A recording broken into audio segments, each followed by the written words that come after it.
Bismillahirrahmanirrahim. Assalamualaikum warahmatullahi wabarakatuh. Sebelumnya izinkan saya memperkenalkan diri.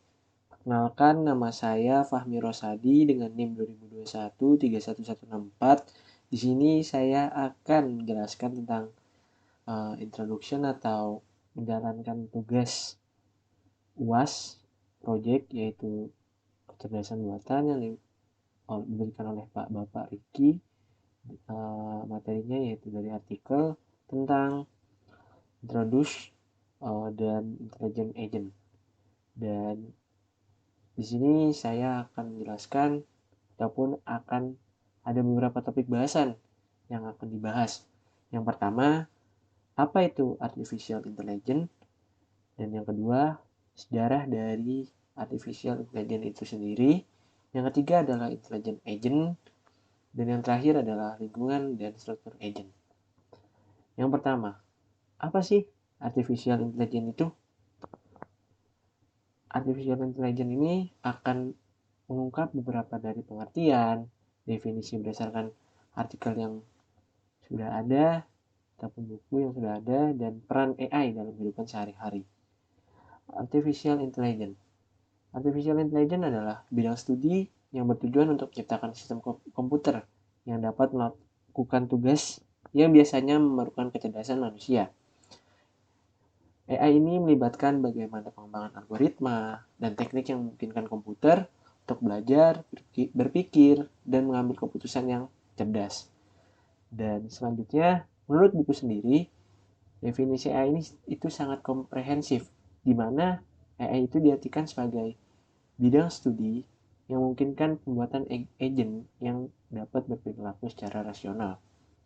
Agent dalam konteks ini apa? Agent dalam konteks ini adalah entitas yang dapat melakukan tindakan berdasarkan persepsi mereka terhadap lingkungan mereka untuk mencapai tujuan mereka. Dan rasionalitas ini merujuk pada kemampuan agent untuk memilih tindakan yang paling memungkinkan untuk mencapai tujuan mereka berdasarkan pengetahuan dan persepsi artificial intelligence ini sendiri. Nah, selanjutnya ada peran AI dalam kehidupan sehari-hari. Yang pertama untuk terjemahan mesin, yang kedua untuk pengenalan ucapan, yang ketiga untuk pemahaman gambar, contoh dari citra, dan kita bisa mengubah gambar, dan selanjutnya untuk sebagai obat, di mana sebagai obat ini membantu para dokter untuk lebih mengenali obat dan tahu ini obat untuk apa dan untuk apa. Dan bahasan yang selanjutnya yaitu adalah sejarah AI. Di sejarah AI ini akan ada dua topik yang akan kita bahas. Yang pertama ada milestone utama dalam perkembangan AI. Yang kedua kontributor utama dalam bidang AI. Milestone utama ini yang menjadi poros utama yang munculnya dari perkembangan AI tersebut. Ada pertama ada di Dartmouth Conference, yaitu konferensi yang diadakan untuk membahas dan mengembangkan bidang AI sebagai disiplin ilmu tersendiri. Konferensi ini diadakan di Dartmouth College, Amerika Serikat pada tahun 1956. Selanjutnya ada penemuan program logic theories. Program logic theories ini dikembangkan oleh Alan Newell dan Herbert Asimov. Adalah program komputer pertama yang mampu membuktikan teorema matematika dengan cara yang mirip dengan cara manusia. Penemuan ini menunjukkan potensi komputer itu dapat menyelesaikan masalah logika dan membuka jalan bagi perkembangan AI itu sendiri. Selanjutnya, ada beberapa kontributor utama dalam bidang AI. Yang pertama ada John McCarthy. John McCarthy ini yang menciptakan bahasa pemrograman LISP dan memperkenalkan gagasan tentang kecerdasan buatan yang kuat atau strong AI. Yang kedua ada Alan Newell dan Herbert Simon. Keduanya terkenal dengan penemuan program logic theories dan pengembangan GPS. Mereka juga memperkenalkan konsep state space search yang menjadi dasar untuk banyak algoritma AI. Yang ketiga ada Melvin Minsky. Minsky adalah salah satu pendiri MIT AI Laboratory dan memiliki kontribusi besar dalam bidang fisik komputer, pemrosesan bahasa alami, dan pemikiran tentang kecerdasan buatan. Selanjutnya adalah intelligent agent. Di intelligent ini akan ada 3 topik yang akan kita bahas. Yang pertama, apa sih intelligent agent itu? Dan yang kedua, karakteristik intelligent agent. Yang ketiga, jenis-jenis dari intelligent agent sendiri. Apa itu intelligent agent? Menurut buku, intelligent agent adalah entitas yang bertindak secara otonom dalam lingkungan untuk mencapai tujuan-tujuan yang telah ditetapkan. Intelligent agent ini menjadi komponen utama dalam sistem AI yang mampu menerima masukan dari lingkungan mereka melalui persepsi dan menghasilkan keluaran berupa tindakan. Selanjutnya ada karakteristik dari intelligent agent ini sendiri. Yang pertama ada agent otonom yang beroperasi secara otonom tanpa adanya campur tangan manusia. Yang kedua ada agent reaktif yang dimana agent reaktif ini yang respon secara langsung terhadap persepsi yang diterima dari lingkungan dan merespon secara instan.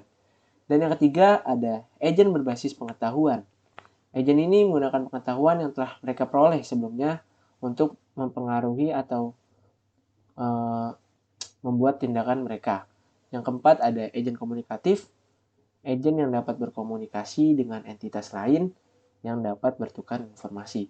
Dan ada beberapa karakteristik intelligent agent lainnya, di mana intelligent agent bisa beradaptasi dengan baik. Dan yang kedua, intelligent agent ini bisa belajar dengan baik, seperti agent komunikatif. Selanjutnya ada jenis-jenis intelligent agent. Yang pertama ada agent refleks sederhana, yang dimana agent refleks sederhana ini yang merespon langsung ke persepsi. Yang kedua ada agent refleks berbasis model, yang dimana agent refleks berbasis model ini mempertahankan keadaan internal untuk melacak aspek dunia yang tidak terbukti dalam persepsi saat ini. Yang ketiga ada agen berbasis tujuan, yang dimana agent ini selalu untuk mencapai tujuan mereka. Dan yang keempat ada agent berbasis utilitas, di mana agent ini untuk memaksimalkan kebahagiaan yang diharapkan. Selanjutnya lingkungan dan struktur agent. Lingkungan dan struktur agent ini sangat berkaitan erat dengan yang namanya sifat agent dan struktur agent.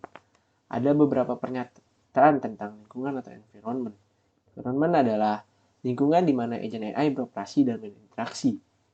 Lingkungan itu dapat berupa dunia nyata atau simulasi komputer yang memberikan input dan menerima output dari agent AI itu sendiri. Selanjutnya, lingkungan dapat memiliki struktur, aturan, dan batasan tertentu yang dapat mempengaruhi interaksi dan perilaku dari agent AI itu sendiri. Dan sifat alami agent AI ini juga sangat berperan penting dalam memahami dan merespon lingkungan dengan cara yang efektif dan efisien. Lingkungan yang tepat akan memainkan peran untuk membentuk tindakan dan perilaku dari agent AI ini. Selanjutnya, ada beberapa struktur agent. Yang pertama, persepsi, yaitu komponen yang digunakan untuk menerima informasi tentang lingkungan melalui sensor. Yang kedua, ada penilaian di mana agent ini menganalisis dan memproses data yang diperoleh dari si persepsi ini sendiri. Yang ketiga, pengambilan keputusan setelah melakukan persepsi, melakukan penilaian, di mana agent menggunakan pemahaman lingkungan untuk mencapai tujuan yang ingin dicapai. Dan yang terakhir ada tindakan, di mana tindakan ini hasil dari persepsi, penilaian, dan pengambilan keputusan, yang dimana mencerminkan adanya interaksi antara agent dengan lingkungannya, di mana agent menerima informasi melalui persepsi, menganalisis data, melalui penilaian, mengambil keputusan berdasarkan pemahaman, dan menghasilkan tindakan yang relevan untuk mempengaruhi lingkungan itu sendiri. Yang dimana yang tadi saya bilang, lingkungan ini sangat berkaitan erat dengan yang namanya sifat dan struktur agent itu sendiri. Mungkin itu aja dari saya. Kurang lebihnya mohon maaf. Wassalamualaikum warahmatullahi wabarakatuh.